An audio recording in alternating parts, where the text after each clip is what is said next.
Hola chicos, bienvenidos a este nuevo video. Vamos a continuar trabajando con la palabra ratita, pero vamos a conocer sus sonidos.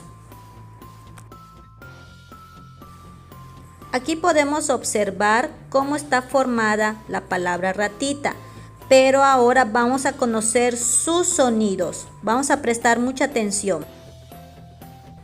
Ra, separado de un guión. Ti, separado con otro guión. Ta, tiene tres sonidos: ra, ti, ta.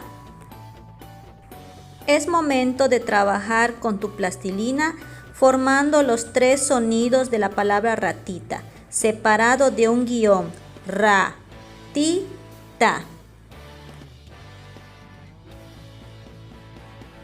Luego de trabajar con tu plastilina, vas a realizar este ejercicio. Importante leer las instrucciones.